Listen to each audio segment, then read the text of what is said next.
Today we'll be getting into our favorite RPG, Pokemon. Released over 20 years ago, this series of games continues to brighten the lives of kids and adults alike throughout the world. As a result of its longevity, Pokemon contains a multitude of secrets you've probably missed on your way to become the very best like no one ever was. We'll find hidden references to past games, nods to the anime, unused data, and even some creepy secret details that gamers may have been unable to see on their own. Let's go! Humans used to marry Pokemon. This is a secret mostly for the American audience. In Diamond, Pearl, and Platinum, there exists a library in Canaclave that details the folklore and myths of the Pokemon universe. In Sinnoh Folk Story 3, there exists an excerpt that reads, "There once were Pokemon that became very close to humans. There once were humans and Pokemon that ate at the same table together. It was a time where there existed no differences to distinguish the two." Ugh. Seems interesting and innocent, but the Japanese version, which we argue is the true version, tells another story. It states that Pokemon and humans would marry each other, and that this was normal because of the lack of distinction between the two. While this is no secret to hardcore fans, please be wary of petting your Pikachu too much, otherwise, it may want to marry you. You and I will be married someday too. Game Freak's sneaky memes. The memes. Nintendo did not create Pokemon all on its own. Game Freak is the other company most connected to the franchise. You might know them as the team of NPCs that seem to sprout up in every entry, giving out fun facts, prizes, and other little fun things. Game Freak also likes to sneak memes into some of their more recent games. For example, check out Pokemon X and Y. On Route 10, there's a trainer named Psychic Robert. He says, "Wow, you and your Pokemon's power levels are incredible. They're over 9,000 for sure." That is, of course, a reference to that famous scene in Dragon Ball Z. There's a trainer named Veteran Timio on Victory Road that says, "My body is ready," referring to the accidental meme created by Nintendo of America executive Reggie Fils-Aimé. My body is ready. In Pokemon Alpha Sapphire and Omega Ruby, you can find a sneaky homage to Lord of the Rings. An old man living in Pacific Town tells you one does not simply walk into a Mirage spot. One does not simply walk into Mordor. Just replace your Mirage spot with Mordor and you've got yourself some copyright issues, Game Freak. In 2016 Sun and Moon, Game Freak takes a shot at IGN. When the player uses the Pokefinder to take a snapshot of water, fictional comments appear underneath your image. One of them says 7.8 out of 10 too much water, which refers to the very strange review IGN left for Alpha Sapphire. We expect there to be even more memes in the upcoming Pokemon Sword and Shield. It'll likely be incredibly outdated like dabbing or the Bee Movie. Please don't be like that. No, you're not the one. Pokemon has an odd way of sprinkling in dark, creepy secrets into their light, family-friendly universe. This secret is different from the others on the list, as it has since spawned numerous theories that last to this day. More accurately, she is a hex maniac that mysteriously appears in X and Y and Alpha Sapphire and Omega Ruby. When visiting this cheerful, Paris-inspired Luminous city, there is a building the player can visit that houses this hidden specter. Go to the top floor and all the music will stop. The lights will begin flickering. Suddenly, the ghost girl materializes behind you. She floats past the player, stopping to mutter, "No, you're not the one." The girl then disappears and never comes back into the game. Hey, wake up. You can actually find her again on Mount Pyre in Alpha Sapphire, speaking the same words as before. This has nothing to do with the story progression of the game, so this could be easily missed. By the way, we still don't know the answer to this secret mystery years after its release. Munna is a foreshadowed Pokemon.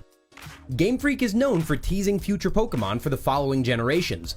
Spin-off titles like Mystery Dungeon or the anime are platforms that were used for this purpose. You can find foreshadowing for Marill, Kecleon, Lucario, and more. One such Pokemon took quite a while to appear, however.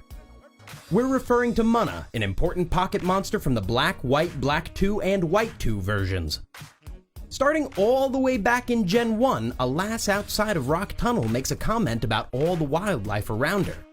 "The Pokemon here are so chunky, there should be a pink one with a floral pattern." Munna is a chunky pink one with a floral pattern. Think this is a coincidence? Later in Gen 3, a scientist says, "I'm trying to develop a device that visually reproduces the dreams of Pokemon."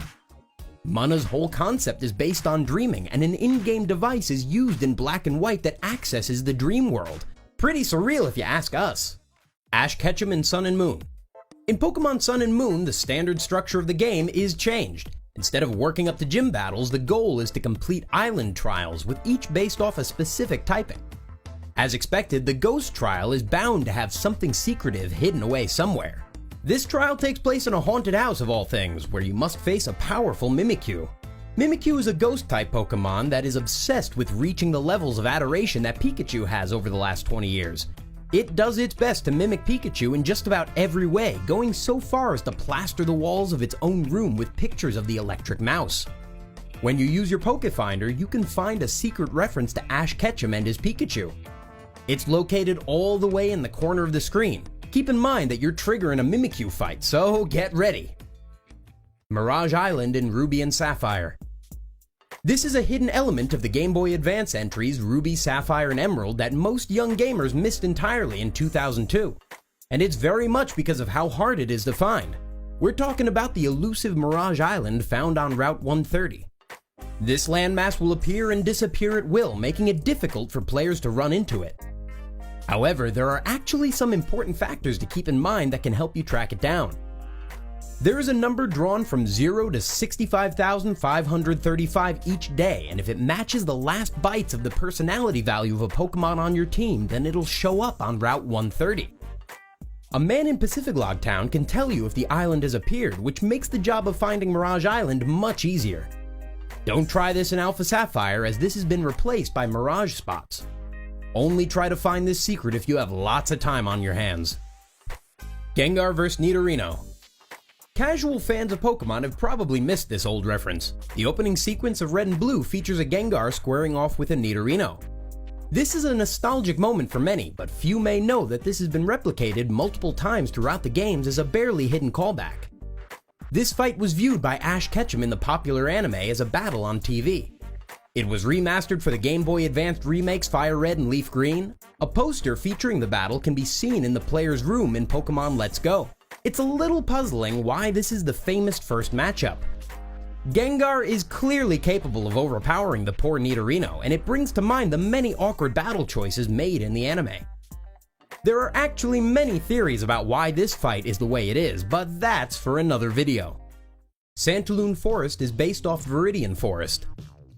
Pokemon X and Y really sought out to be a revamp of the series. For the longest time, the games were mainly two-dimensional, top-down experiences with little complicated animation.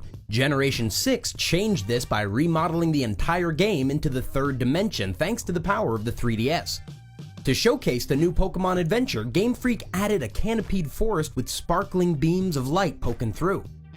What many may not realize is that this forest is based on the old-school Viridian Forest of the Kanto region. To prove this, look at the layout of the forest compared to Viridian. They are awfully similar. Furthermore, every single Pokemon available in the Red and Blue games are also found in Santaloon, even Pikachu. Diamond Dust Phenomenon. A very special variant of snow in the shape of diamonds will appear on select days in each Pokemon game since Diamond and Pearl on the Nintendo DS. This was for director Junichi Masuda's birthday back on January 12, 2008. You'd be able to find it in Snow Point City in the Sinnoh region. To celebrate the release of the original Red and Green, Pokemon Platinum was subject to the phenomenon on February 27th. Other special events on each version would make Diamond Dust fall from Heart Gold up to Black 2. This continued until the X and Y versions. From then on, it would only fall on the birthday of the given player. You were supposed to battle Professor Oak. In the original Red and Blue versions of Pokemon, the game starts with Professor Oak introducing the player to the world. He was your mentor figure that gave you your first Pokemon, Charmander, Squirtle, or Bulbasaur. Or Pikachu if you had the yellow version that debuted a little bit later. We all know the story from here. Catch Pokemon, beat the gym leaders, beat Team Rocket, gamble, get stuck at the Snorlax bit, and beat your rival for the title of champion. But here's the thing, you could have actually battled the good old Professor Oak near the end of the game. That's right, according to the game's code, there's a programmed fight with the old man that was scrapped for some unknown reason. He carried a level 66 Tauros, a level 67 Executor, a level 68 Arcanine, a level 70 Gyarados, and the last Pokemon depends on whichever starter you picked at the beginning portion of the game. His team looks remarkably similar to the Pokemon champion, Blue. So perhaps Oak was intended to be there at the end of the Elite Four challenge. But considering that Blue is his grandson, it could have been just a classic case of nepotism, using his grandfather's team to win. The only ways to fight Oak are through utilizing glitches or Game Shark. We really wish that this was an official part of Red and Blue. What a way to end an excellent game. And this is where we end the video for today. What'd you think? Any hidden secrets we missed? Leave a comment down below to tell us.